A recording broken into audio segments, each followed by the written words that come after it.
모든 교양은 남 얘기죠. 안 물어봐도 알려주는 남 얘기. 아날람 7회 7회 방송 시작하겠습니다. 그냥 간절하게 90 하면서 대표님을 쳐다봤는데 대표님이 쌩까 무시했어요. 아니 뭐 알았어. 되겠지. 방송에서 생각 안 나면 안 해도 돼. 어차피 타이틀이 이렇게 달릴 거니까. 그 중간에 그러면 그 녹음 그 목소리 있잖아요. 네. 갑자기 여자분 목소리 7 이렇게 되는 거예요. 그렇죠. 그러면 되겠구나. 네, 어쨌든 요새 봄이 오면서 부쩍 표정의 건방과 잔망스러움이 가득해지신 문화평론가 이동규 대표님. 안녕하세요. 안녕하세요. 의문의 그녀 시훈. 안녕하세요. 안녕하세요. 저는 작가 홍대선입니다. 가만히 있어봐. 이 소식을 전해드려야겠군요. 현재 한화가 기아를 7대1로 이기고 있으면서 기아는 몇 등 하는 팀이에요? 1등요. 아니에요. 네, 기아는 그냥 전년도 우승팀에 불과하고요. 불가라니. 그러니까 지금 몇이야? 하나가? 지금 1위는 두산이에요. 그러면 기아는 몇이냐고. 그러니까 기아가 한 4위인가 5위인가 그럴 거예요. 한화는 몇이에요? 하나가 지금 6위입니다. 대단한데? 지금 한화 이글스가 말이죠. 하나니까요. 오늘 경기를 이기잖아요. 야구팀이 몇 개예요, 우리나라? 10개예요. 10개입니다. 10개인데 6이면 10개인데 6위면 중위권이지. 네가 왜 대학 못 가는지 알아? 중위권. 이제 내가 부모님 볼 낯이 없어. 이 경쟁의 세계가 얼마나 치열한지 모르시네. 오늘 경기 꼭 이기시길 바라고요. 얼마나 하나. 치열한지 모르시네. 6위하는 거 보통 일 아닙니다. 그러니까 내가 아까 방송하기 전에 얘기했잖아. 6위하는 거 잘하냐고 그래. 잘한다고 그래가지고 한국 야구는 5위부터 매기냐고. 1, 2, 3이라는 숫자가 없냐고 내가 물어봤잖아요. 이거 잘한다는 보세요. 건 1, 2, 2위. 하나는 지금 우승을 향해서 가고 있는 중이에요. 하나 둘을 다툰다. 뭐 이런 지금 것들. 4연승을 하게 생겼다니까. 두고 보자니까. 하연승 잠깐만 그러면은 한국 야구는 리그가 우승할 네. 때까지 몇 경기예요? 엄청 많아요. 많지. 몇 경기 정도예요? 144경기. 144경기. 근데 뭐 4연승? 그러니까 이게 결국 144문제 중에 4개 맞춘 거잖아 지금. 네가 왜 대학 못 가는지 알아? 그런 거야. 다음 주 이 시간에 달라진 순위로 팩트 한번 폭력을 보시죠. 멈춰주세요. 달라진 순위로 보시죠 지금. 그래요. 네? 대학을 못 가는 건 이유가 있어요. 하나 이글스 그나마 그 4개마저도 밀려 쓰는 경우가 있어. 하나 이글스는 좋은 팀입니다. 위대한 팀이고요. 세기 말의 우승자입니다. 근데 1999년에 우승한 팀이에요. 그런 거잖아요. 못 가는데 이게 형편이 얼어서 못 갈 수도 있잖아요. 근데 프로고 다니니까 형편이 얼어서 못 하는 것도 아니잖아. 대기업이잖아 대기업. 내가 그 생각했어. 솔직히 나는 그 심리가 이해가 안 되는 게 홍 작가도 가끔 자조적으로 하나 이 나쁜 놈 이러면서 하나의 그 바보 같은 수비나 이런 거를 짤방을 나한테 보내주잖아요. 나 웃으라고. 나 그거 되게 재밌는데 그 궁금한 거야. 그런 팀을 왜 응원해요? 야구에 있어서. 스포츠에 있어서. 아름답지 않은데 응원할 건덕지가 없고 아름답고 멋있어야 김연아가 이번에 은메달이지만 난 김연아를 응원하겠다 이럴 수 있잖아. 김연아 선수는 위대한 선수니까. 아름답죠. 아름다우니까. 아니 근데 하나도 김연아 선수가 빙판에서 빙수나 팔고 있는데 갑자기 빙수 퍼포먼스 이러고 있는데 응원할 리가 없거든. 이거는 마치 교회 담임 목사님이 성범죄자가 돼서 감옥에 갔지만 그 교회는 계속 나갔다. 이거 보세요. 그런 심리를 이제 알겠다. 하나 이글스와 하나 이글스 팬 사이에는 그 의리라는 게 있습니다. 그러니까 그 교회에 대한 의리가. 됐어. 그렇죠. 무슨 건축원금도 내가 냈고 이 건물 내가 올렸는데. 담임 목사님 차 내가 바꿔줬는데. 미안해. 내가 너무 못되게 말했지. 대학은 못 가는 건 사실이다. 당신은 못되게 말을 한 게 아니라 사람 자체가 못된 사람이야. 팩트 폭력을 당신은. 멈춰주세요, 네. 대표님. 옆에서 말리는 신우이도 똑같아. 너도 가만히 있어. 아니, 근데 난 진짜 이해가 안 돼서 그런 거야. 그런 약간 못하면 미워지잖아요. 그러니까 못하는 게 아니라 그런 식으로 못하는 거 있잖아. 그런 짤방을 내가 보니까. 그게 그냥 못하는 게 아니잖아요. 그러니까 그냥 못하는 게 아니라 밉더라고. 이렇게까지 해도 되나? 프로 선수인가 이런 생각이 들 정도의 어떤 미움이 드는데 그래도 팀을 좋아하는 걸 보면 신기해. 애증이지 애증. 잘하길 바라는 거죠. 그리고 또 잘 하다가 실책도 하다가 뭐 이기다가 질 때도 있고 144 이런 것이 야구고 쉴 때도 인생 아니. 있대. 4개 맞춘 거 4개. 네. 보통 한 반 이상 맞춰야 뭐 코리안 시리즈 가고 그러는 거잖아요. 가을 야구 가고 최소. 그지? 지금 그래서 승률 5할을 맞추고 있습니다. 그러니까. 하나 이글스가. 그러니까 144 다음 주에 문제. 봐. 다음 주에 아니 다음 주가 아니라 우리 방송 이제 쭉 듣다가 가을쯤에 보자고 몇 문제 맞췄냐. 대학 옆에서- 갔나 못 갔나. 예, 대표님 옆에서 웃고 계신 시호님. 네. 삼성은 지금 9위고요. 괜찮아요. 저희는 마음 났어요. 4번이나 연속 우승해봤으면 됐죠 뭐. 어떻게 저희만 다 해요. 하나는 20세기 마지막 우승팀이에요. 그랬구나. 1999년에 우승한 팀이라고. 지금 걔들 벌써 군대 갈 때 됐네? 누구? 그때 태어난 애들이 군대 갈 때 됐죠. 그러네. 세상에. 아빠. 나 대학 못 가? 뭐 이런 기분. 이 자리에 아빠. 태어날 때부터 난 그런 운명이야? 그냥 군대 가. 안 돼. 대학 말고 서울대 말고 군대 가라. 그러면서. 그런 거야? 낙성대도 나쁘지 않다. 내가 이 자리에 박 박사님만 있었으면 내가 진짜 박 박사님은 LG 팬이거든요. 아 그래요? 예. LG가 또 지금 죽쓰고 있기 때문에. 그렇군요. 어쨌든. 하여튼 저희 삼성은 신경 쓰지 마세요. 하나 이글스 무시하지 마시고요. 네. 훌륭한 팀입니다. 아, 너무 놀렸다. 재밌었다. 아, 갑자기 생기가 돋는군요. 대표님, 진짜 생기도다. 대표님, 나 얼굴에 혈색 좋아지고. 오 진짜. 대표님 죽어버리세요. 죽어버려. 너무 좋다. 다 죽어버려. 자, 저희 아날람은 호텔스닷컴과 프로모션 페이지를 운영 중입니다. 이 프로모션 페이지 어떤 프로모션입니까? 국내 최고 조건이죠. 그렇다고 하더라고요. 주소나 빨리 불러.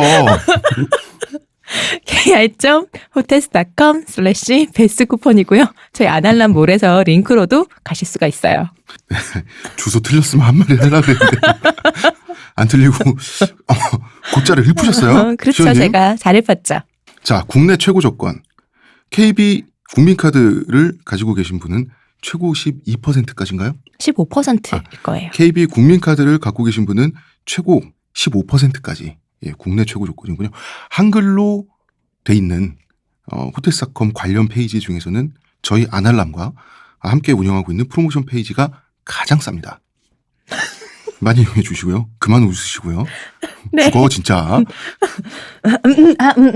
네. 많이 추천해 주시고요. 예, 네. 이 정보, 이 좋은 정보 많은 유포 바랍니다. 저희는 광고 듣고 오겠습니다. 지금 티스템 두피 클렌저와 두피 에센스를 검색해보세요. 과학이 당신의 모발에게 주는 선물, 티스템입니다. 지난번에 왔을 때는 네. 종이를 주면서 응. 이러이러한 일이 있으니 이러이러한 홍보를 해달라 했는데 오늘은 실물을 주셨어요. 대마시안에서. 네. 당근 주스를 주면서 이걸 먹어보고 광고해달라. 맛있네요. 네. 저 생당근 먹는 거 되게 좋아하거든요. 근데 이건 주스긴 한데 그대로 짠 거라더니 진짜 향이랑 맛이랑 그대로네요. 이게 예. 착즙해서 냉동시켜서 배달된답니다. 네. 예, 착즙을 하자마자 바로 냉동을 한대요. 당근만 들어간다고. 예, 급속 냉동을 한 응. 다음에 유통을 하는 거죠. 응. 그래서 드실 때는 한 1분 정도 수돗물이나 이런 데 녹여가지고. 체온으로 녹이면 안 돼요? 체온으로 녹여 드세요. 시호님은. 그거 극기 훈련 아니야? 같이 녹여줄 사람 구합니다. 싫다. 여자가 이렇게 말해도 싫다. 그 극기 훈련 아니야? 그 차가운 걸. 근데 이게 생각보다 되게 맛있네요. 다른 당근 주스보다. 신선해서 그런 것도 있는 것 같은데 저희가 지금 다른 게 안 섞여갖고 되게 진해요. 굉장히 진하고 응. 여기 보면은 구좌 향당근이라고 돼 있어요. 그래서 구좌 향이 뭔가 싶었더니 구좌는 제주도에 있는 동네 이름이에요. 구자리에서 생산되는 당근이고 향당근이란 당근 종이 있대요. 그래서 구좌 향당근으로만 착즙을 해서 굉장히 진하고 고소하고 달짝지근하고 맛있는데 색깔도 굉장히 진한 주황색이에요. 그냥 당근 그대로 색깔이에요. 예. 한화 이글스의 색깔이죠. 그러고 보니까 그렇네. 아, 어. 이럴 수가. 이제 판매를 야심차게 시작한 제품에 이런 저주를. 이게 이 방송에 광고해달라고 했더니 똥탕만 튀기고. 자, 빨리 본론으로 갑시다. 광고는 그만하자. 우린 광고가 안 되는 것 같아. 가만히 있어봐. 광고 좀 하게. 아임제주 당근 주스 대표님 네? 죽어버려. 나 아 죽어버려. 근데 진짜 홍 작가님 하나 색깔로 하는 순간 확 식는다. 그러니까. 이게 하지만 그리고 당근 주스 맛있습니다. 시끄러. 이거 이게 사장님이 가격도 이 괜찮더라고요. 방송을 아니 사장님이 이 방송을 안 듣기를 바랍니다. 네. 아임제주 당근 주스가 있는 대마시아샵 여러분이 이용을 하시면 할수록 저희 아날람에도 도움이 됩니다. 아날람을 클릭해 주셔야. 그거 잊으면 안 돼요. 자, 저번 시간에 이제 태무진이 어머니인 홀룬에게 반항심을 드러내는 네. 그 장면까지 이야기를 했었는데요. 이제 게레에서 뛰쳐나와서 카사르를 찾아요. 카사르는 바로 밑에 태무진의 동생이죠. 그렇죠. 둘은 백테르, 자기들을 괴롭히는 이복형이죠. 백테르를 죽이기로 해요.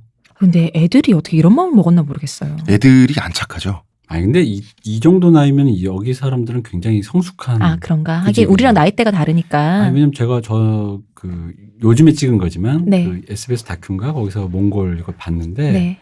굉장히 굉장히 어른스럽더라고. 7살, 8살짜리 애도 매 있잖아요. 맨지 네. 독수리인지 그거 훈련하면서 가르쳐 주면서 매사냥. 그걸 하는데 우리가 보던 우리 동네에 있는 7살 애랑 다르더라고. 그러니까 저 정도인 상태에서 저렇게 막 굉장히 좀 이렇게 자립적인 애가 한 17? 16만 돼도 우리랑은 좀 다르겠다라는 생각이 들더라고요. 뭐 이때는 그때보다 어렸지만 17, 16이 아니었지만 이때까지만 해도 4발 달린 짐승들 사냥을 하면 하는 대로 곧바로 이 아이들은 죽여온 아이들이에요. 같은 나이대의 우리들과는 살생의 경험치 자체가 다르죠. 죽인다라고 하는 거. 그리고 이제 저는 반 정도는 이게 저 새끼 없어졌으면 좋겠어. 죽여버리고 싶어. 이런 어린아이의 치기도 반 정도 포함되어 있었던 것 같고 그런 사춘기 때 즉흥적인 어떤 폭력성 그런 게 좀 있었던 것 같아요. 그리고 이제 정치적이기도 하죠. 태무진은 예수계의 후계자라고 하는 지위를 잃어버리기 싫었을 수도 있죠. 겸사겸사 했던 거죠. 이 사람이 싫기도 하고 그리고 자기가 가장 싫어하는 사람이 엄마 남편이 된다는데 뭐가 좋겠어요. 그래서 죽이기로 하는데 이게 지금 사실 이제 소설이나 영화 같은 걸 이제 보면은 태무진의 일생을 다룬 스토리를 보면 네. 백테르를 최대한 나쁘게 묘사해요. 그치, 태무진이 이러니까 얘를 죽였다라고 나와야 우리의 영웅이 더 이렇게 뭐랄까 덜 이상하잖아. 이 사람이. 그렇죠. 태무진의 살인을 좀 변호를 해야 되잖아요. 네. 그런데 실제 백테르가 한 일이라고는 생선, 작은 새 이런 거 빼앗은 게 전부예요. 모르지 근데. 모르긴 하는데 기록이 그렇게 돼 있어. 이거는 그 키아트 보르지긴시족 그 태무진이 소속된 혈족에서 구전된 내용이에요. 나중에 태무진이 성공하고 나서 그러니까 거짓은 있을 수 없어요. 근데 이게 네.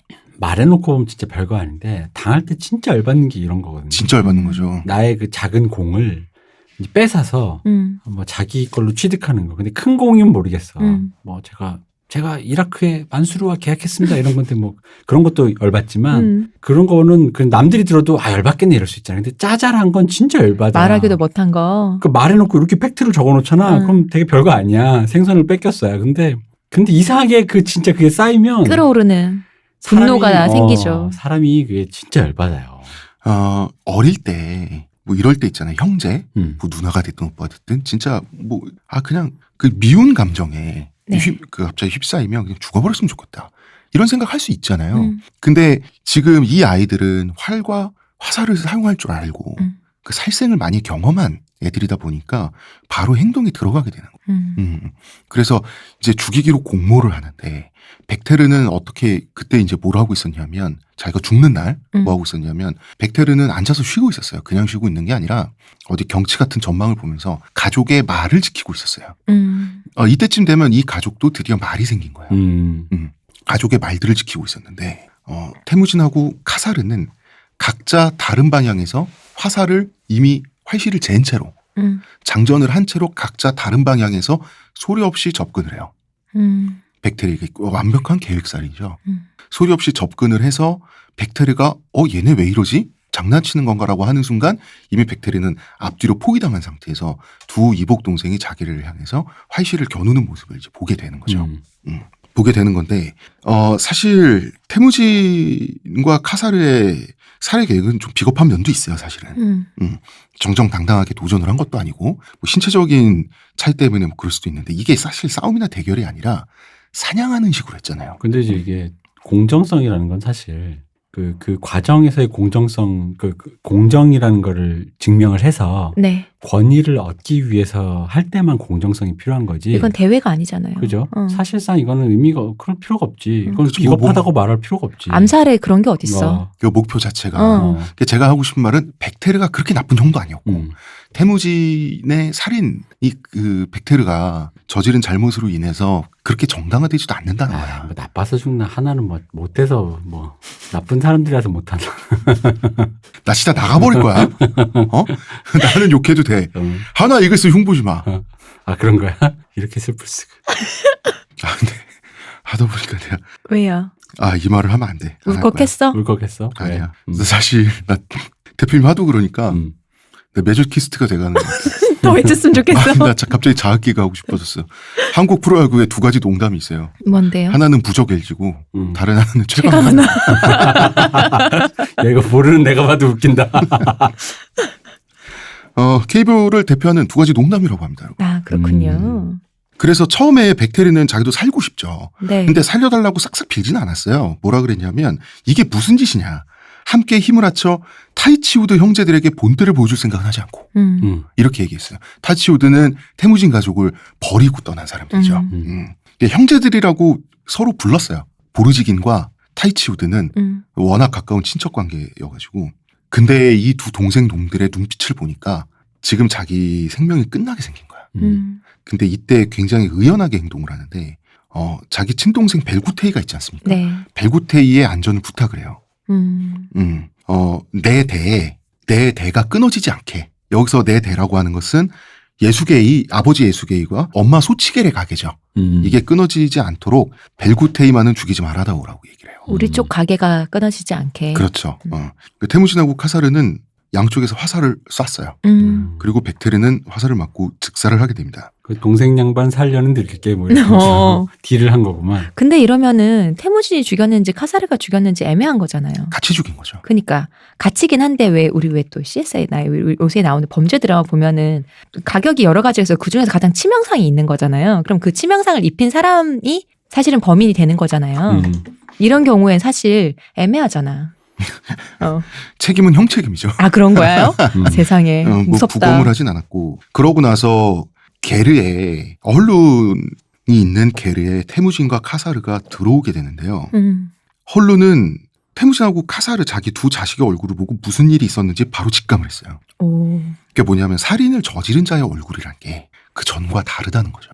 헐룬은 직감을 했어요. 우리가 전후를 보지는 못했지만 본부는 거의 없겠지만 아마도 그럴 것으로 짐작되죠. 사실. 그리고 애들이 정작 살인을 하고 나니까 그 죽은 형의 시체를 보니까 얼이 좀 빠져 있었을 것 같아요. 그렇게. 그걸 그치? 보고 그 다른 사람도 아닌 어머니가 자기 아들들 표정을 못 읽진 않았겠죠. 그러고 나서 헐룬은 진짜 분노의 절망에 휩싸가지고 저주를 퍼부어요. 태무진에게. 가사를 말고 가사를 넌 나가 있어. 같이 했는데 억울하다. 뭐라고 했냐면 제 형제를 죽인 놈들. 태무진 내 이놈. 내 뜨거운 자궁을 박차고 나올 때 내 놈은 손에 검은 핏덩어리를 쥐고 태어났다. 그러니까 너는 저주받은 자식이란 뜻으로 굉장히 화를 냅니다. 그러면서 이런 식으로 얘기를 하는데 굉장히 긴데 뭐 제가 책을 쓸 때 굉장히 줄였어요. 이 부분을. 네. 저주의 몽동이 굉장히 깁니다. 사나운 개처럼 표범처럼 제 새끼를 무는 낙타처럼 새끼를 잡아먹는 미친 원앙처럼 길들일 수 없는 맹수처럼 너희는 형제를 죽였다. 이제 어떻게 살자고 내 놈들이 이런 짓을 저질렀느냐. 지금 헐룬이 이 정도로 화가 났다는 것은 백테르와 재혼을 하려고 하는 계획이 틀어져서만은 아니죠. 그럼요. 지금 백테르를 하고 결혼을 해서 백테르라고 하는 한 명의 인력을 자기 집안에 붙잡아 둔다는 건 더 이상 중요한 게 아니에요. 지금은 애들이 살인죄를 저지른 거예요. 그러면은 초원에서 죄인이 되는 거예요. 뭐 어디서나 죄인이 되겠지만 이게 또 같은 형제를 죽였다는 게 더 큰 거 아닌가요? 그렇죠. 이거 존속살인이잖아요. 그리고 뭐가 문제냐면 이 두 소년이 자기 형을 죽이고 나서 본인들도 놀래가지고 정작 살인 저지르니까 놀래잖아요. 백테르 시체를 수습을 안 하고 그냥 돌아왔어요. 뒤처리가 깔끔하지 못했구나. 그렇죠. 그럼 여기는 이런저런 그 시베리아 숲하고 초원이 맞물리는 지역이란 말이에요. 이런저런 군소 부족들이 이렇게 다니는 데야 보는 거죠. 원래 초범일 때가 제일 허술하죠. 얘가 허술했던 거야. 그러니까 태무진의 살인은 정치적이라고는 하지만 이 정치성이라고 하는 것은 자기 가족 내의 정치에 불과한단 말이야. 그런데 헐룬은 20대지만 산전수전을 다 겪은 사람이잖아요. 그렇죠. 태무진에 비하면 애들에 비하면은 뭐. 그치. 헐룬의 입장에서는 헐룬은 별걸 다 경험한 사람이에요. 그래서 헐룬은 적어도 초원 단위의 정치를 생각할 줄 아니까 자 이제까지는 태무진 가족은 선량한 피해자죠. 아버지의 옛 부하들한테 그리고 버림을 타이치우도 받았으니까. 버림받았잖아. 네. 근데 그래서 도움을 준 사람들도 없었지만 명분이 없기 때문에 아무도 해코진 안 했어요. 아니, 뭔가 있으면 사람들이 막 일부러 와서 혁교수도 하고 그래요. 당연하지. 그리고 이제 뺏어갈 것도 없었고. 하긴 맞아. 그게 크겠죠. 근데 이제 태무진하고 태무진 가족은 범죄자가 된 거예요. 그러면은 무기를 든 성인 남자들이 얼마든지 쳐들어와서 어떤 짓을 할 수 있는 거죠. 그래서 헐룬은 앞으로 어떻게 살려고 그러느냐. 이제 이 가족의 운명이 지금 경각에 달린 거예요. 그리고 헐룬의 예감은 사실 적중하게 됩니다. 이 소식은 바로 근처에 있는 타이치우드족에게 가게 됩니다. 타이치우드족의 보스가 누구라고 했죠? 뚱뚱이 칸. 네. 타르쿠타이. 네. 타르쿠타이는 이 뉴스를 듣자마자 아싸 속으로 쾌재를 부르게 됩니다. 왜냐하면 옛날에 제삿날에 두 할머니 노인네들 있잖아. 안바가이 칸의 비마인들. 그 사람들이 억지 명분을 만들어줬잖아요. 만들어줬지만 어쨌든 예수계의 부하들을 빼앗아 가가지고 헐룬 가족을 굶어 죽게 했단 말이에요. 안 굶어 죽었지만. 이거는 굉장히 치사한 행동이었고 사실 타르쿠타이 뚱뚱이 칸의 평판은 떨어지게 돼 있어요. 그런데 예수계의 후계자가 지금은 죄를 저질렀어요. 보통 이런 범죄는 혈통 집단, 그러니까 가족이나 친척 내에서 옛날에는 해결을 하죠. 타이치우드는 태무진의 가까운 친척들인데 자, 이 기회를 놓치지 않고 태무진을 데려와서 벌 주잖아. 그러면은 타이치우드는 기회를 놓치지 않고 태무진을 붙잡아다가 막 벌 주잖아. 네. 그러면은 도덕적 권위를 회복할 수 있죠. 벌 주는 사람이 되잖아. 그러니까 이 과정이 그지 같은 게 사실 인과관계상 네. 가족 애들이 살 길이 없이 만들어놔서 지들끼리도 그 조그마한 파이 갖고 이게 뭐 먹내만에 하다 보니 이런 사단이 난 네. 건데 인과관계상 그렇죠. 근데 인과관계를 무시한 상태에서 어떤 결과값만 보고 인덱스가 될 만한 어떤 결과값만 딱 본 다음에 다시 그걸 취해서 인과관계를 다시 뒤집어서 이런 놈이기 때문에 이럴 수밖에 없었다라는 식으로 그 어떤 그 사람의 어떤 성정이라든가 그런 걸 원래 내가 알아봤다라든가 해서 그 역사를 이런 식으로 역사가 왜 히스토리겠어. 그렇죠. 역사를 이런 식으로 뒤집어서 조작을 해놓으면 애초에 그러니까 그 사람 말에 선견지명이 돼버리잖아. 타르쿠타이의 선견지명. 그쵸. 이래서 우리가 내쫓았다 이런 그러니까 식으로. 이런 놈들이었기 때문에 근본도 없는 놈들 봐라 이럴 줄 알았다. 그래서 타르쿠타이는 이런 말을 했다 그래요. 병아리들이 질금거린다. 이게 뭐냐면 이 질금거린다라고 하는 것은 사실 이제 그 발정이 왔을 때 분비액 같은 거. 이게 뭐 어린 양들이 뭐 이렇게 뭐 오줌 돈다 약간 이런 식의 표현을 해요. 이게 뭐냐면 어쭈 이것들이 다 자랐다 이거지란 뜻이에요. 지 형도 죽이고 말이야 이 자식들. 이거 붙잡아다 혼내줘야겠네. 그래가지고 타르쿠타이는 이제 부하들을 소집해가지고 오논 강변에 아주 그 가난한 구석에 척박한데 헐룬 집안이 헐룬 내 게르가 이렇게 있을 거 아닙니까? 거기를 습격하게 되는 거예요. 태무진을 잡아가기 위해서. 이제 사태를 파악한 이 가족은 얼른 달아나기 시작을 하죠. 그런데 여자만 셋이야 되게 불리해. 왜냐하면 헐룬이 있었고요. 소치겔이 있었고 코아그친이라는 노파가 있었어요. 그 노파는 또 뭔가요? 이 노파는 언젠가부터 함께 살게 된 그 하녀 같은 노파예요. 이 집안에 옛날에 남편 죽고 자식 죽고 그 무연고자들이 이 거친 초원에 얼마나 많았겠어요. 저 이게 궁금했었어요. 몽골족이 이렇게 가족 단위나 혈족 단위라고는 하잖아요. 근데 그 안에서 노예도 있고 하인도 있고 그랬던 거예요? 잠깐 이 설명을 잠깐 네. 할까요? 저번 시간에 우리 흰뼈 검은뼈 네. 니르운 드릴류킨 얘기를 했는데 여러분 착각하시면 안 되는 게 제가 비슷한 것처럼 얘기를 했지만 흰뼈와 검은뼈는 똑같은 거 혈족 집단, 씨족 집단, 부족 집단 내에서 누가 더 순혈에 가깝냐를 따지는 거예요. 누가 더 직계자손이냐, 누구 혈통에 어느 집안 혈통에 더 정통성이 있냐를 따지는 거라면 비슷하면서 약간 달라요. 니르운은 흰뼈는? 그건 흰뼈란 뜻이 아니에요. 니르운은 원래 밝다, 빛나다, 빛이란 뜻이에요. 그 드릴리키는 검다, 어둡다, 그리고 멀다란 뜻이에요. 몽골족 내의 니르운은 진짜 몽골족들이에요. 니르운들끼리는 다 친척이야. 그런데 드릴루키는 외부에서 저 밥 좀 먹여주세요 하고 들어온 부족들. 이들도 몽골족이긴 몽골족이에요. 그런데 혈통이 몽골 부족이 아니라 몽골 부족의 흡수 통합된 부족이에요. 그리고 몽골 부족하고 전쟁을 치르다가 패배해서 굽히고 들어온 부족들. 뭐 이런 부족도 있어요. 그래서 드릴루킨들끼리도 계급이 나눠져 있습니다. 드릴루킨 중에 가장 낮은 계급은 노예 계급이죠. 이 사람들은 대장장입니다. 노예도 있었군요. 노예 계급, 사람들이. 노예 계급 드릴루킨도 있었어요. 그게 뭐냐면 옛날에 그 잘라이르라고 하는 몽골족 내에 드릴루킨은 그 몽골족하고 그 혈투를 벌인 적이 있었어요. 과거에. 네. 몽골 귀족을 단 한 명만 남겨놓을 정도로 몽골족은 멸망 직전까지 갔었는데 다시 회복을 해가지고 잘라이르 부족을 물리치는 데 성공했어요. 그래서 잘라이르 부족은 위험한 놈들이다 그래가지고 각 집안에 아예 흩뿌려놨어요. 각 몽골 시족에 흩뿌려놔서 이 잘라이르 시족은 드릴루킨 중에서도 가장 최하위. 그러니까 그냥 노예였어요. 그러면 어떤 시족이나 부족 자체가 다 뭐 이렇게 노예가 되든지 아니면 이렇게 좀 하층민이 되든지 그런 건가요? 그렇죠. 그래서 어느 부족이든 니르운이다라고 하면 전사 집단이죠. 좀 더 귀족이다. 말을 타고 무기를 들고 그리고 좀 드릴루킨이다 그러면은 이제 좀 아무래도 목동이 많죠. 목동도 양을 치는 목동이 드릴루킨 중에서는 제일 좋은 거고. 그 다음에 가장 나쁜 게 이제 염소나 낙타를 친다 그러면 그 외지에 척박한 데 가서 쳐야 되잖아. 그러면은 계급이 좀 낮은 거죠. 가장 그거보다 계급이 낮은 게 대장장이. 그거보다 더 낮으면 아예 그냥 집안 노예인 거죠. 그런 식으로 니르운과 드릴루킨들이 있는 거예요. 근데 이 사람들은 똑같이 우리는 몽골족이다, 몽골 부족이다라고 하는 정체성을 갖고 있었어요. 근데 이런 건 있었지. 예를 들어서 제가 드릴루킨이에요, 대표님. 근데 대표님은 니르운이야. A 부족에. 그러면은 대표님이 저를 패거나 저의 놀려도. 재산을 빼앗거나 그 정도는 불가능하지만 놀리는 건 가능하죠. 그렇겠지. 너 일로 와봐. 그러면 아이고 어르신 해야겠죠. 그리고 시키는 건 해야겠지. 너 일로 와봐. 너 뭐 지금 들고 가고 있어. 꺼내봐. 그 센터카서 나오면 100원한테 뭐 이 정도까지는 아니었어도 비슷한 그게 있어요. 그래서 나이가 많은 몽골족 내에 드릴루킨 미래를 얘기하자면 솔두스 시족이라는 드릴루킨이 있었어요. 네. 이 솔두스 시족은 몽골 부족 내에 목동 양치기 시족이었어요. 이 시족의 촌장 네. 솔두스 시족의 수장이 있단 말이에요. 이 사람도 이 솔두스도 시족이니까 수장이 있을 거 아니에요. 보스가 네. 있을 거 아니에요. 이 보스인 사람이 다른 진짜 순혈 몽골인들 있죠. 몽골족들에게 나으리라고 불렀어요. 그러니까 뭐 말하자면 백정마을의 촌장 정도? 그 정도 느낌도 있을 수 있는 거죠. 어쨌든 뭐 얘기를 진행을 해보면 자 지금 이 코아그치는 난 높아 움직임 더디겠죠. 그 다음에 여기 지금 태무진의 형제들 카준, 태무게, 태물린 또 여자아이잖아.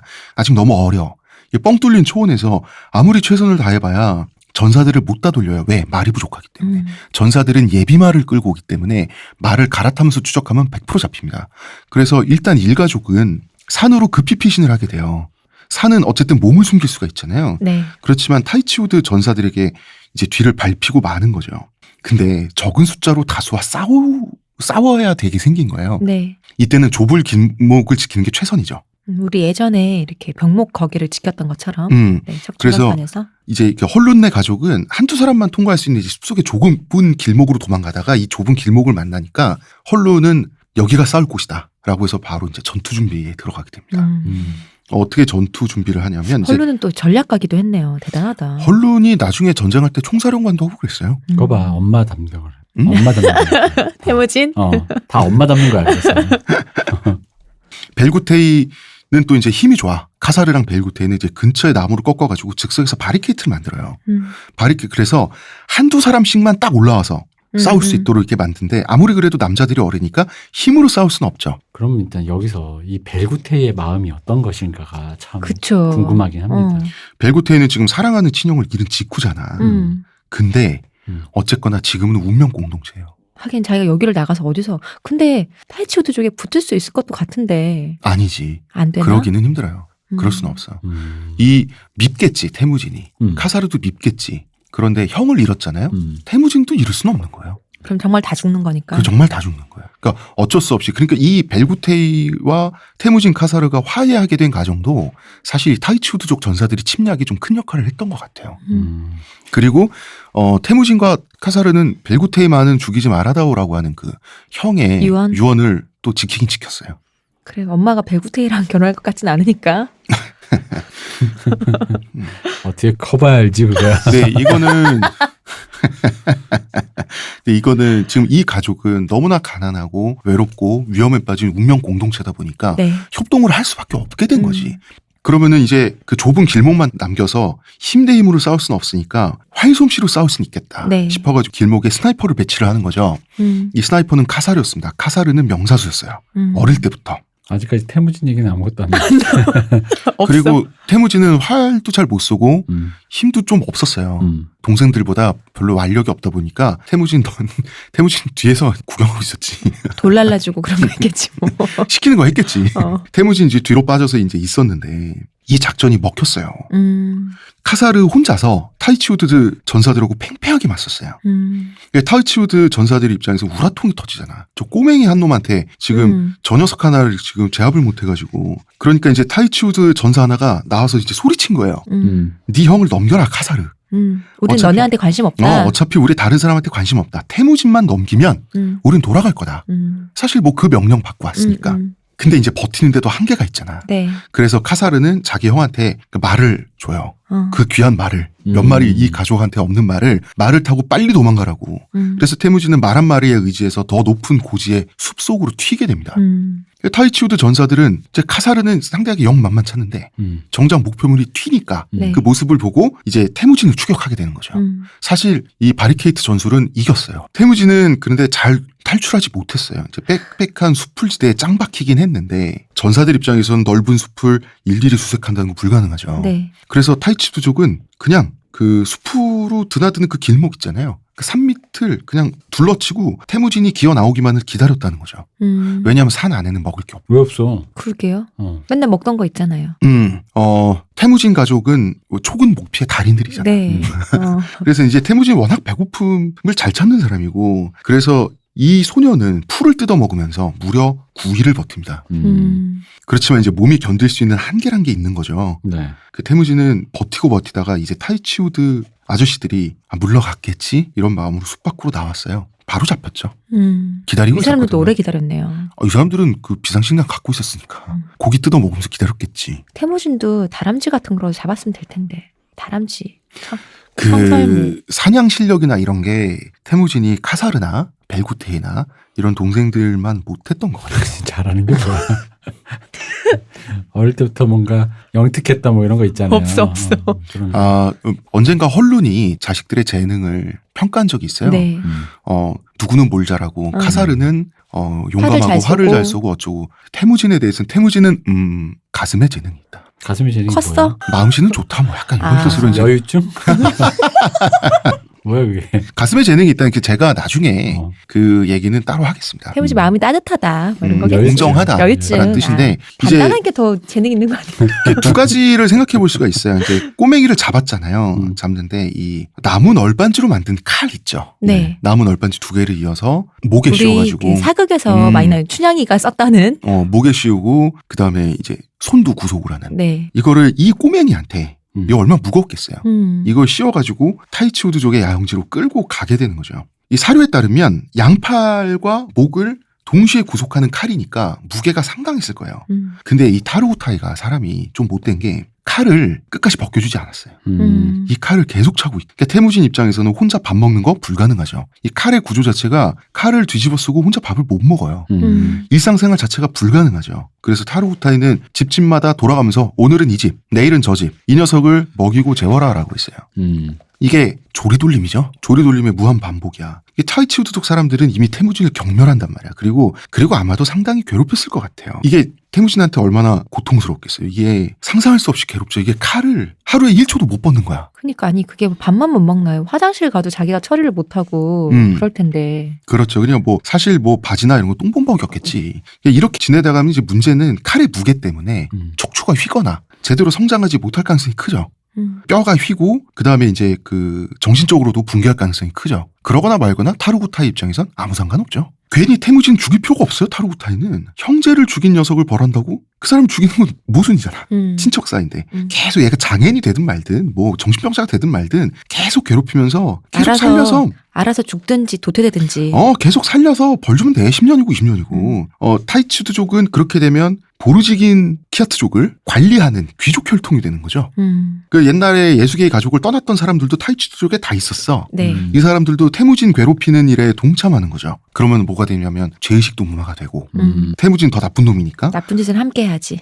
그리고 나쁜 짓을 함께하면 내부의 결속을 다지기도 좋죠. 그럼요. 그러나 이 꼬맹이가 얼마나 괴로웠을지는 참 상상하기 어렵지 않죠. 네. 정말 이건 뭐 극한의 학대를 이렇게 당하게 되는데, 근데 이제 태무진 뭐 잘하는 게 뭐냐 대표님 이렇게 물어보셨는데, 태무진 사실 보면은 마초적인 성향도 없어요. 눈물도 많고. 근데 이제 태무진 끈기는 강했어요. 태무진 이제 버티고 참고 버티는 거 굉장히 잘하는 사람이다 보니까 이때도 이제 이런 어떻게든 되겠지 하는 마음으로 어떻게든 버티려고 하는 어떤 그런 성격이 있었어요. 그래서 태무진은 이를 악물고 견디게 되는데 천만다행으로 도와주는 사람이 나타나요. 이 사람의 이름은 소르칸 시라입니다. 아까 말씀드렸던 솔두스. 네. 목동 시족의 수령이었어요. 그리고 슬램덩크 보면 네. 엄청난 수비수가 하나 나와요.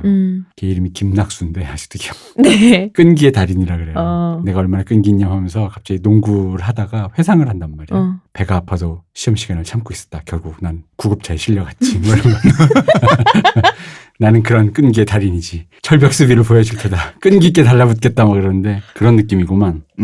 이 솔두스족은 아까 말씀드렸듯이 이제 드릴루킨이었는데, 드릴루킨 중에서는 그래 좀 사람 대접 받는 드릴루킨이었어요. 그래서 뭐 이 솔두스 시족의 수장인 소르칸 시라의 네. 게르에 들어가게 됐는데, 이제 한 집 한 집씩 태무진을 맡아서 네. 하루 먹이고 하루 재우고 하다가 이제 여기 들어가게 됐는데, 소르칸 시라가 보는데 태무진이 너무 불쌍히 나와요. 그래서 이 소르칸 시라한테는 그리고 또 자식이 3명 있었어요. 칠라운, 친바이, 이 둘은 남자입니다. 그리고 딸은 카다한이라는 딸이 있었어요. 이 세 남매는 태무진하고 또래였어요. 그 몽골은 또래가 몽골초는 귀하다고 했잖아요. 네. 또래가 이렇게 칼을 뒤집어 쓰고 괴로워하는 모습을 보니까 애들이 동정심이 들어가지고 애들이 이제 성화를 부린 거야, 아빠한테. 저 칼 좀 벗겨주고 좀 잘해주자고. 그랬는데 아무래도 소르칸 시라 입장에서는 니로운 나리들이 네. 이러고 그 칼 벗겨주고 잘해주는 거 보면 경을 칠 수도 있는 거잖아요. 그런데 이제 애들 이기는 부모 없다고 아이들 부탁을 들어준 거야.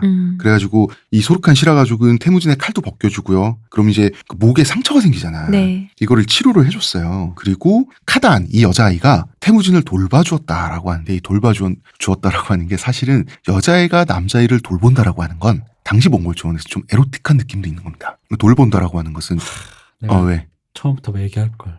난 역시 느낌이 왔거든. 손을 구속하고 그래서 이거 뭔가 칼이 이게 장비가 좀 에로이한데 라고 생각했는데 바로 이 얘기가 나오는 순간 그렇지 그래 나만 쓰레기가 아니야. 아니 그거는 몽골의 데르사이 문화 때문에 그래요. 데르사이는 어린 남자애가 좀 무기력한 상태에서 자기보다 이제 여자들이 더 조숙하잖아. 무기력한 상태. 무기력하지. 할 수 없는 상태. 무기력한 상태에서 나의 매력에. 자기 미래의 남편이 들어. 꼬마 신랑이 이제 자기 집에 오잖아요. 누나의 매력에 저항할 수 없다. 거기다가 아까 이 사람이 또 바지는 똥범벅. 이건 뭐 다 있어. 다 있구만 이거. 내 말 들어봐. 그러면은 그냥. 그 돌봐준다라고 하는 것은 사실 몽골에서 꼬마 신부가 꼬마 신랑을 돌봐준다라고 하는 것은 거기에는 제가 말했잖아. 어느 정도의 성희롱? 그다음에 성희롱? 스킨십. 그러니까 나쁜 범죄적 의미의 성희롱이 아니라 정말 옛날식 표현으로 희롱한다라고 할 때 그런 거 이리 오너라 얻고 놀자. 그게 아니라 뭐 만지고 이러는 거지. 그다음에 자위를 시켜준다든지 하면서 어떤 그런 정도의 어떤 놀이와 성교육을 겸한 그런 또 묻고 활동들. 싶다 진짜. 그런 것들이 이제 있었어요 옛날에는. 나는 그런 거 어디서 배웠어요? 내가 말했잖아. 엄마한테 배운다고. 엄마도 네 아빠한테 그러니까. 이렇게 가르쳤다라고 배우는 거예요. 옛날 럭키루이에 보면 네. 이거보다 훨씬 저속한 표현을 쓰긴 하지만 어쨌든 그러니까 그거의 그 논리를 그대로 따라가면 이거지. 그럼 엄마는 엄마한테 엄마한테 배우고 엄마가 애초에 원래 엄마는 누구한테 배웠냐는 거지. 내 말은. 아니 그 몽골족의 여자 조상 얘기했잖아. 알란고아. 그렇네. 거기서 갑자기 신화로 넘어가면 퉁쳐지는구나. 그렇죠. 24시간 칼을 쓰고 이거 얼마나 괴롭겠어요. 근데 이 칼을 풀어주고 좋은 음식을 주고 치료를 하니까 그러면 아니 이 사람 그렇게 계급도 낮지 않은데 그거 함부로 풀어주고 그러다 경을 치면 어떡하려고 그거 풀어주고. 게르 안에서 했겠죠. 게르 안에서만 그런 거죠. 게르 안에선 가능하잖아. 그리고 애를 좀 씻겨야 냄새도 안 나지. 그래서 그랬어요. 그래서 태무진은 얼마나 좋았겠어요. 얼마 만에 등을 대고 누워봤을까요? 근데 소르칸 시라 가족은 태무진이 자기 게르에 올 때마다 돌봐줬어요. 만약에 이 가족이 없었으면 태무진은 붕괴했을지도 몰라요. 일찍 죽었겠지. 심신이 완전히 망가지거나. 태무진은 이때 이런 경험을 하게 되는 거예요. 자기랑 진짜 우리 같은 일가 친척이자 가까운 니로운끼리인 타이치우드는 날 이렇게 괴롭히는데 사실 피 한 방울 안 섞이고 나보다 계급도 낮다고 하는 우리가 몽골족 내에서 무시받던 이 솔두스 시족 사람들은 드릴루킨이 오히려 나한테 잘해준단 말이야. 이런 경험들은 나중에 태무진이 정치적인 성격에 영향을 미칩니다. 음. 결국 태무진은 혈통주의에서 벗어나게 되거든요. 고아를 막론하고 이렇게 가게 되는군요. 그래서 이제 이 은혜를 결코 잊지 않는데 요건 나중 일이고 네. 마음씨 좋은 사람들이 한 가족쯤 있다고 해서 포로 생활이 견딜만 한 건 아니죠. 그지. 어쨌든 이거 탈출해야지. 어쨌든 탈출해야죠. 뭐가 됐든 죽든 뭐 협상을 죽든 하든 살든. 도망가든. 지금 상상할 수 없는 고통으로 하루하루 보내 이러면서 그냥 뭐 몸 장애인 되고 정신병자 돼가지고 광인이 돼가지고 그냥 뭐 그렇게 될까요? 죽든 살든 걸어봐야죠. 그래서 태무진은 탈출을 결심하게 되는 겁니다. 아니 자기 형까지 죽이면서 뭔가를 가족을 이렇게 그대로 유지하려고 그 마음을 먹었는데 이대로 이렇게 죽을 순 없죠. 이대로 죽을 순 없죠. 자기 가족한테 돌아가야지. 근데 이제 탈출 결심했어. 근데 저 이만 가보겠습니다. 안녕 이렇게 탈출할 수는 없잖아. 그게 무슨 탈출이야. 그 퇴근이지. 근데 그렇게 자연스럽게 하면 오히려 할 수 있을 것 같잖아. 방금 어떤 상황이 지나갔지 이러면서 제가 뭐지? 깨끗하게 그날까지 계속 최대한 더럽게 있다가 그날 하루 깨끗하게까지 입술을 머리 싹 깎고. 그냥 수고하셨습니다 쓱 가면은 그런가 보다. 근데 칼을 쓰고 있으니까 불가능했고 이제 적당한 기회가 올 때까지 기다리는 수밖에 없죠. 태무진은 기다리는 거, 인내, 굶는 거, 참는 건 굉장히 잘했어요. 근데 기회가 있는 것도 예를 들으니까 그게 뭔지도 모르는데 참는 건 사람에게 불가능하다고. 그게 뭐가 있겠지 싶으니까 기다리는 거지. 이 사람이 한화의 144문제를 다 풀 때까지 기다리는 거잖아. 빵점이 나올 게 뻔한데. 다음 주에 보자. 대표님 다음 주에 봐. 어쨌든. 다음 주에 한화는 4위, 3위 하고 아니 있어. 다음 좀 필요 없고 가을 해봅시다. 네. 144문제가 다 풀면. 좋아. 가을 해봅시다. 태무진이 이제 믿는 구석이 뭐가 있었냐. 소르칸 시라 가족이 도와주겠지라는 생각이 있었어요. 그 사람과 얘기가 된 거야? 아니면 그냥 자기가 막연히 그냥 뭐. 자기가 막연히. 근데 그래도 나이를 그것보다는- 먹겠지 뭐 이런. 그건 뭐냐면 소르칸 시라 가족은 솔두스 시족은 결정권이 없잖아요.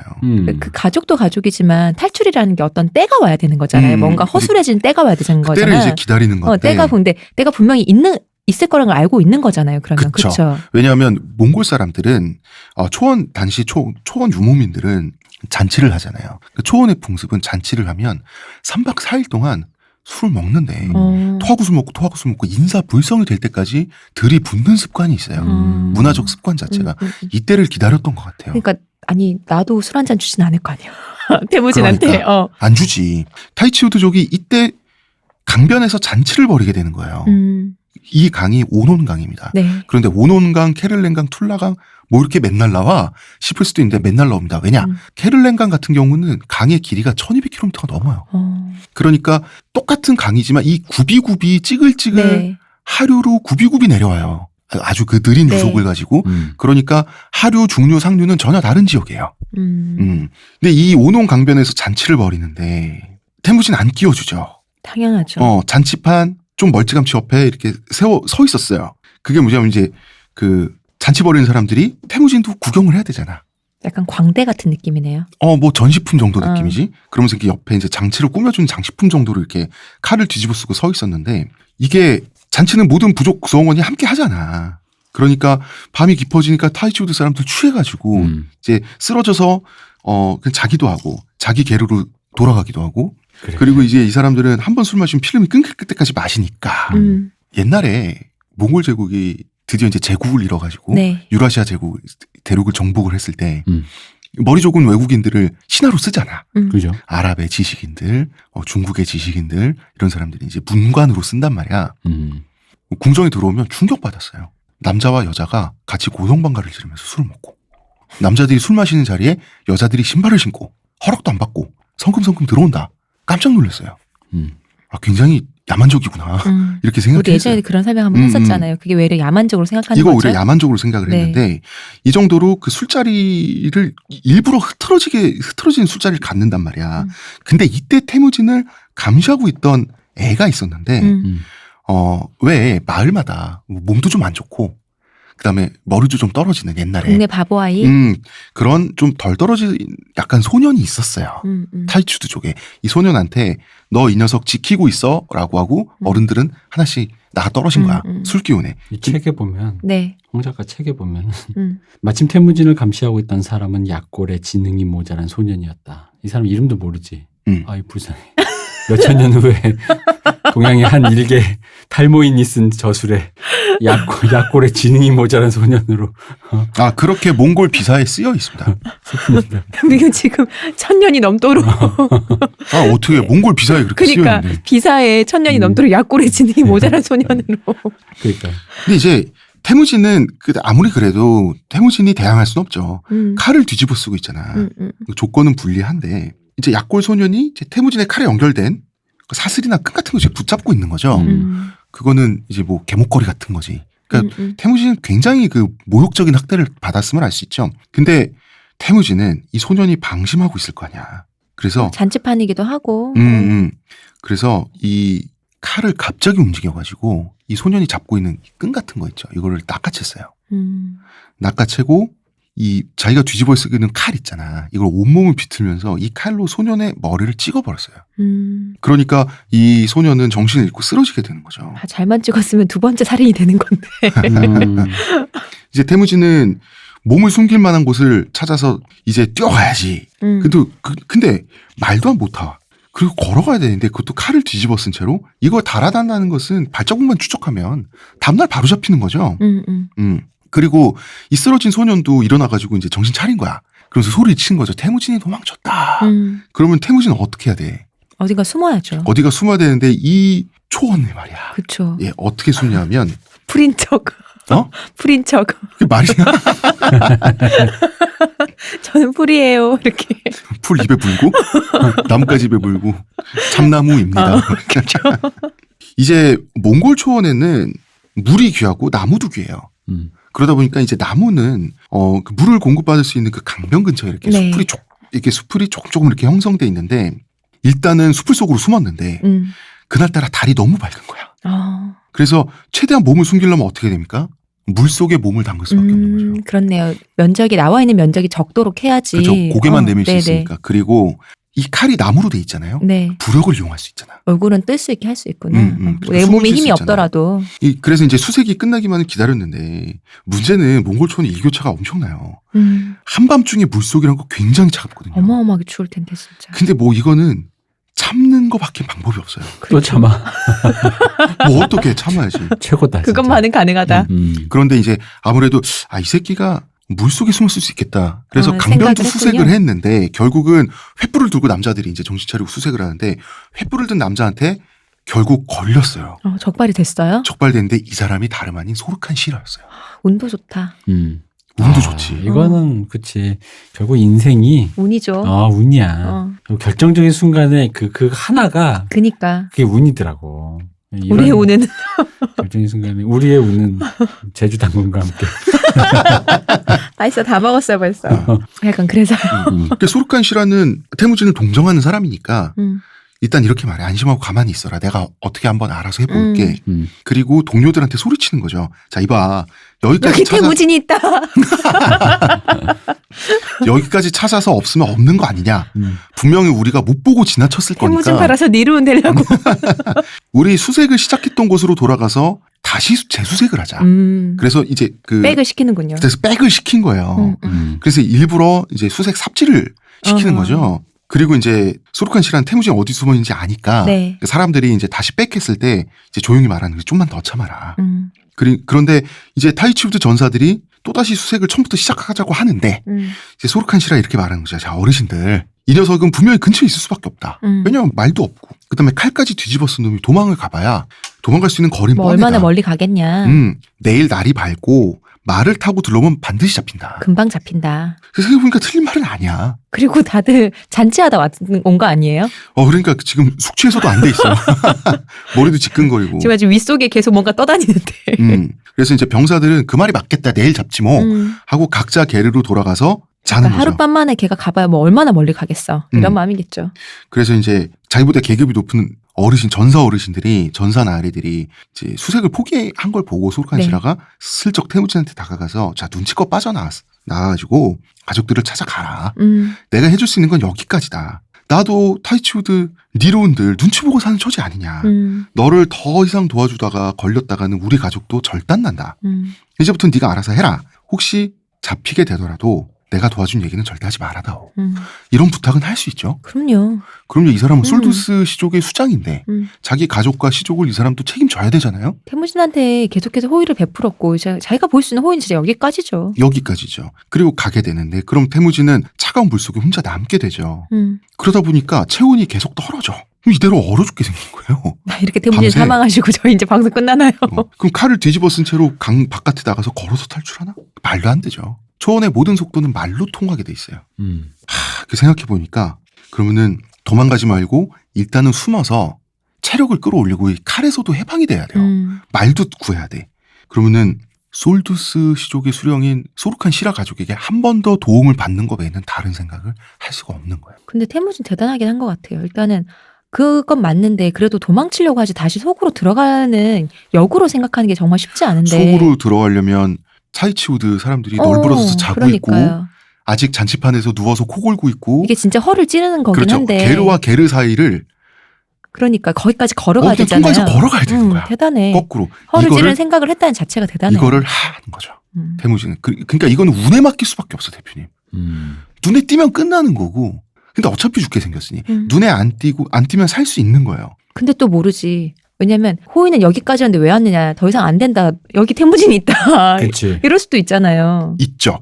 그래서 소르칸 시라는 이제 야, 이 자식 알아서 뭐 잘 살든가 하겠지 하고 와서 이렇게 있는데 갑자기 게르문이 벌컥 열리는데 물에 젖은 칼을 뒤집어 쓴 태무진이 들어오는 거예요. 미쳤나 싶을 거 아니야 진짜. 정말 저거 내가 바른 거 뭔나 저거를 뭐 이런 거 있잖아. 그래서 소르칸 시라는 이때 사실 분노해요. 가족들을 찾아가라고 내가 했지. 여기서 우리 가족 말고 임마.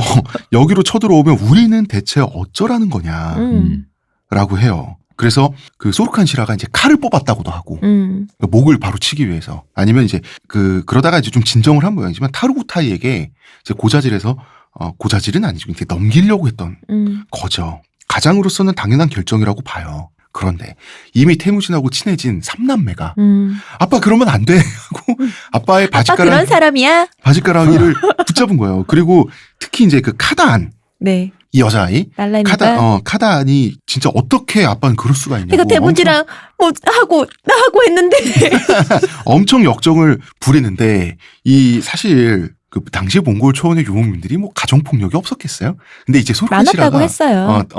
근데 소르칸 시라는 사람이 성격이 유한 사람이에요. 그러니까 뭐라 그러냐면 그래 그럼 아빠가 어떻게든 해보마. 그래서 이 역시 우리 아빠. 소르칸 시라는 이때 태무진의 칼을 벗기죠. 그리고 이 각 게르마다 이 불 때는 그 화로가 있지 네, 않습니까? 화덕이 있겠죠. 여기에 이제 불에 태워서 증거를 인멸하는 거죠. 칼을 나오면 안 되잖아. 오늘따라 저 집에서 연기가 많이 나는 걸.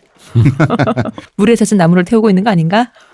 그럴 수도 있죠. 그래서 일단은 이 삼남매는 태무진을 집안에 게르 안에 숨겨두고 보살폈는데 이게 어떻게 가능하냐라고 생각할 수 있어요. 게르는 그냥 원통형 구조로 네. 안에 들어가면 다 보이잖아. 이거는 당시 초원 부족 중에서 지하를 판 게 아닐까요? 몽골족만 가능합니다. 왜냐? 몽골족은 시베리아 삼림 출신이기 때문에 나무로 된 가구를 사용했어요. 많이 썼다고 하셨죠. 경대나 장롱 네. 같은 게 있었어요. 그러니까 숨길 데가 있는 거예요. 장롱 같은 데 숨어 있었던 거지. 몸을 꾸깃하고 들어가서. 그치 뭐. 그래서 타이치우드 전사들은 그동안 야영지 일대를 3일간이나 샅샅이 수색했는데도 이 녀석이 안 나오는 거야. 흔적도 없고. 그러면은 답은 하나죠. 이 자식을 숨겨주는 놈이 있는 게 분명하다. 그러면서 각 게르마다 들이닥쳐서 가재도구까지 탈탈 털면서 조사를 한 거예요. 아니 강에 빠져 죽어서 흘러갔겠다라는 시나리오는 없나? 아니 살아있을 그쵸. 수도 있으니까. 아, 그치. 그 가능성을 배제할 수 없으니까. 그리고 강에서 죽어서 시체가 둥둥 떠가면 그럼 소식이 들려야 돼. 강변을 끼고 야영을 하는 부족은 많습니다. 생각보다 시체가 늦게 떠오를 수도 있잖아요. 그래도 어쨌든. 근데 이제 이게 개를 뒤질 때 저 수색 좀 합시다 이랬겠어요? 솔두스 시족 같은 경우는 자기네들보다 전사들보다 계급이 낮은데 다 나와봐 하면서 막 뒤집어 나와 엎으면서 있어, 이렇게 그러면. 했겠지. 그래서 소르칸 시라도 집수색을 당했는데 태무진이 안 나왔어. 왜냐하면 따로 빼놓은 거야. 이 개를 뒤편에 양털 수레가 있는데 양털을 쌓아두는 수레죠. 말 그대로 여기 태무진을 박아둔 거예요. 양털 사이에. 보니까 병사들이 아까 강물센 춥고 여기선 덥고 덥죠. 양털 뭉치 온냉을 오가는. 그것도 지금 여름에 한낮에 죽는 거 아니지? 열사병으로 그러니까. 죽는 거 아니에요? 태무진 버티는 거 잘합니다. 아니 그게 아니 아무리 버티는 걸 잘해도요. 이게 체력이 한계란 게 있잖아요. 한계란 게 있지. 그 병사들이 양털 수레를 의심하는 거야. 혹시 여기 있을 수도 있는 거 아니면서 양털 뭉탱이를 막 잡아당겼어. 그 결에 태무진의 한쪽 발이 튀어나왔어요. 창으로 찌른 건 이런 건 안 했나 보다. 응? 창으로 찌르고 이런 걸 안 했나 보다. 양털 상하면 안 되니까. 그 다 부족의 재산이잖아. 근데 몽골의 전통술에 조그맣단 말이야. 그 솔두시 쪽은 계급도 낮은데 이 술에도 구질구질 했을 거라고. 발이 삐져나왔으면 병사들이 그곳을 힐끗 보기만 해도 들키지. 그렇다고 막 움직여서 양털을 들썩이게 할 수도 없고. 편하게 할 수 없으니까. 그러면은 태무진은 물론이고 다 죽게 생긴 거야. 이럴 때일수록 뻔뻔해질수록 좋잖아.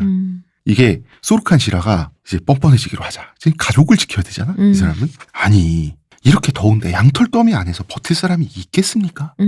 쪄 죽지. 아니 뭐 들춰보고 싶으면 들춰보세요라고 한 거예요. 생각해보니까 또 이런 식으로 나오니까 뭐 그런가 보지 하고 지나쳐버린 거 병사들. 그래서 태무진이 살게 되는 거예요. 근데 이 양털 이 뭉치 속에서 떼약볕 아래에 이제 수시간 동안 버틴 거잖아.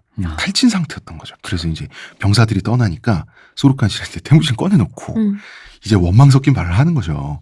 이놈아, 너 때문에 우리 가족이 뼈도 못 추릴 뻔했다. 이렇게 말을 하는 거예요. 타이추드 전사들이 가만히 있었겠냐는 거죠. 근데 이제 이왕 이렇게 됐으니 태무진은 잡혀서 고문당하면 안 돼. 이젠 정말로 떠나보내게 하죠. 몸성이. 이제는 태무진이 몸성이 탈출하는데 시켜야. 성공해야 우리 가족도 안전하는 거야. 그래서 어쩔 수 없이 운명 공동체가 돼버린. 그래서 말 한 마리를 내줘요. 그리고 초원에서 가장 귀한 식재료는 새끼양이에요.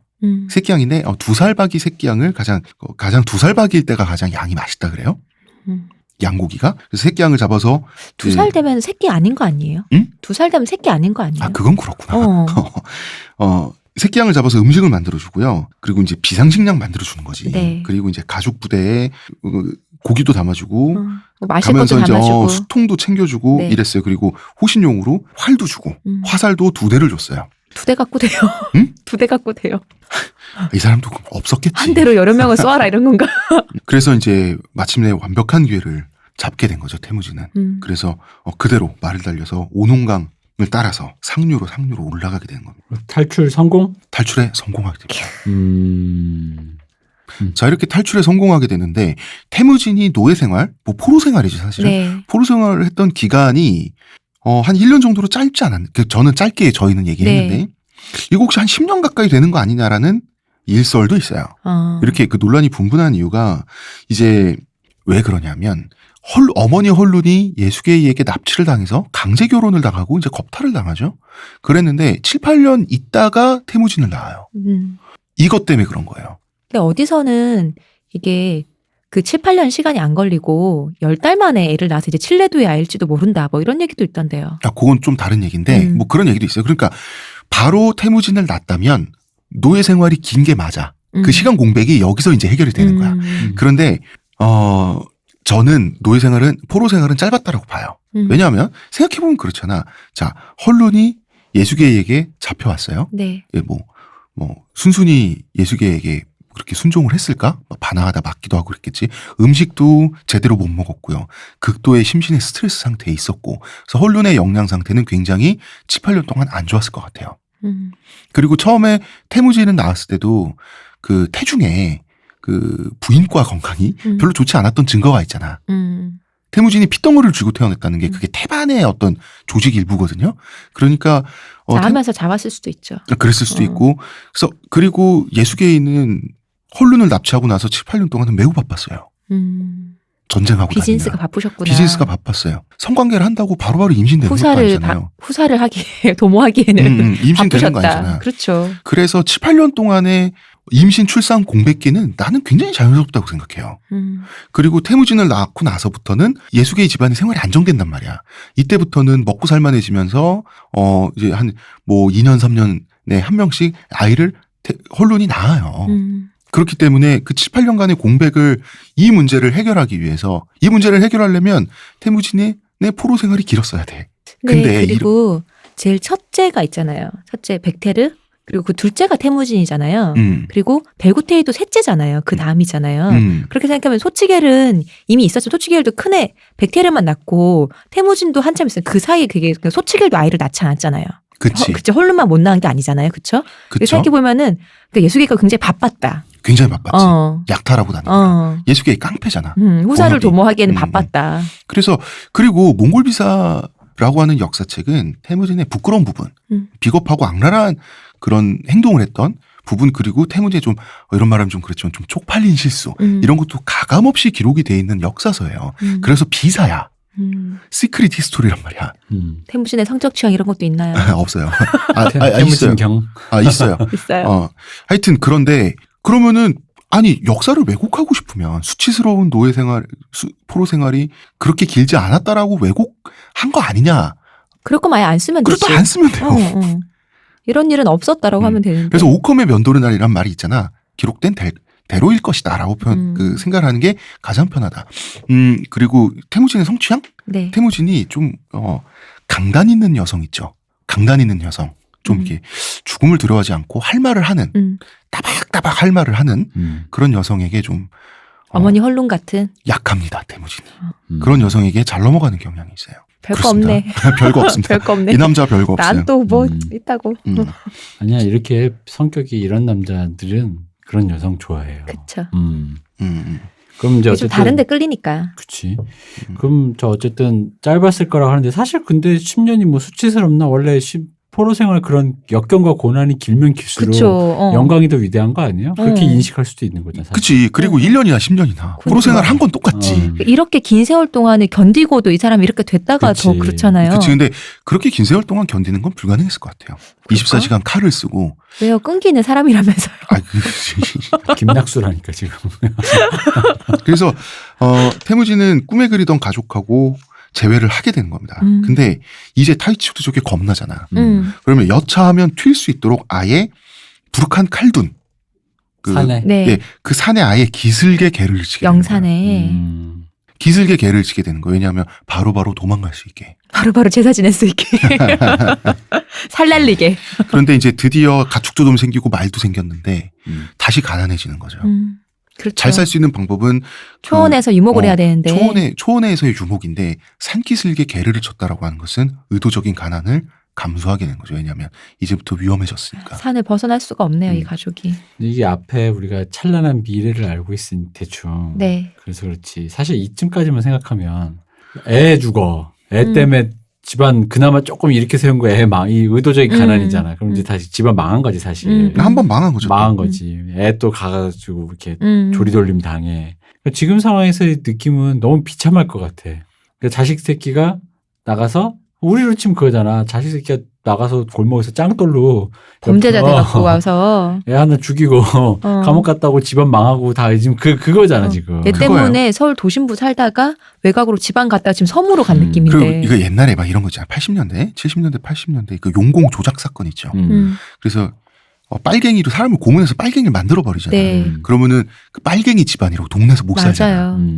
동네에서 못 살잖아요. 사람들이 돌 던지고 막 이러잖아요. 평생 빨갱이 딸이다 아들이다 이게 낙인처럼 찍혀서. 그런 것처럼 이 초원 유목민이지만 산기슭에 중지를 틀었다라고 하는 것은 이제 아무래도 숨겠다라는 의미가 있는 거죠.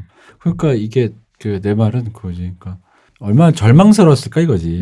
사회라는 게 길이 많고 시스템이 좀 종류가 많으면 사람이 이렇게 뭐랄까 다시 갱생의 여지들이 많잖아요. 사업이 실패했는데 치킨집 망했는데 도서관을 했더니 뭐 만화가게를 했더니 성공할 수 있는 것이고 한데 여기는 사실 어떤 가지수가 되게 적잖아요. 그렇죠. 근데 그 가지수가 적은 데다가 그 대열에서 이미 일탈해버린 상태에서 이렇게 됐으면 이 사람들에게 사실 그러니까 무슨 얘기냐면 미래가 없이 절망만으로 지금 산으로 들어갔을 거란 생각이 드니까 너무 그러니까 여기서 다른 마음을 먹는다는 게 다시 되게 대단하다라는 생각이 드는 거지.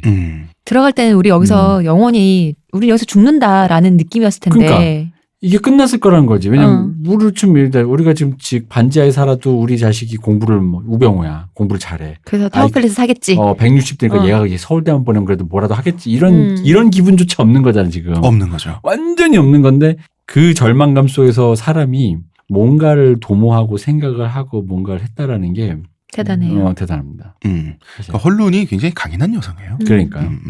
대단해요. 이 식구가 다 대단해요. 뭐 어머니가 헐룬이 가장 뭐 솔직히 함께 고생을 했겠지만 다른 어린 형제들도 그 감내하고 같이 갔다는 게 다 대단해요 정말. 그러면 그 절망감이 상상도 안 되고. 그리고 이제 이 가족의 단합력을 알 수가 있죠. 단합할 수밖에 없는 운명이잖아요. 어른들은 그렇다 쳐. 근데 그 태무진보다 어린 동생들은 태어나면서부터 거의 그러니까 조금 좀 뭐지? 정신 좀 든다. 이제 뭐 좀 알겠다. 철 좀 든다 싶을 때부터 이런 생각밖에 안 해봤잖아. 그쵸.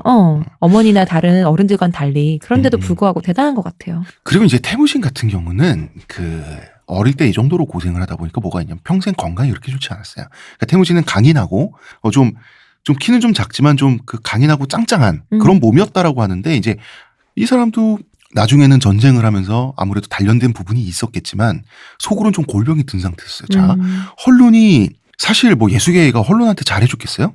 잘해줬겠지. 정실 부인 됐는데. 물론 잘해줬겠지만 그게 헐룬한테 좋은 생활은 아니에요. 그러니까 헐룬이 태무진을 낳았을 때는 헐룬 산모의 건강이 안 좋았고 태무진도 다른 형제들보다 작았단 말이야. 그리고 태무진이 자라면서 또 한창 커야 될 나이에 커야 될 나이에 고생도 많이 하고 잘 먹지도 못했어요. 그러다 보니까 태무진은 사실 이제 영양 부족 상태에 그것이 많이 나중에 좀 영향을 끼쳐요. 그리고 이제 어렸을 때 이 사람이 고생을 너무 많이 하다 보니까 아주 약한 단계에 좀 우울증까지는 아닌데 사람이 좀 약간 우울감 있는 성격 있잖아. 요게 또 있었어요, 태무진이. 그런 사람이었어요. 뭐 네. 이분이 굉장히 다른 여러 가지 활달한 그리고 뭐 그런 면도 많지만 좀 그런 부분 좀 안 된 부분도 많았다. 그런 거. 네. 여기까지 하겠습니다. 1부는. 네. 예, 그래서 탈출에 성공했고요. 네, 드디어 탈출도 드디어 성공했습니다. 성공했다. 의문의 그녀 시원님. 감사합니다. 문화평론가 이동재. 감사합니다. 감사합니다. 저는 작가 홍대선입니다.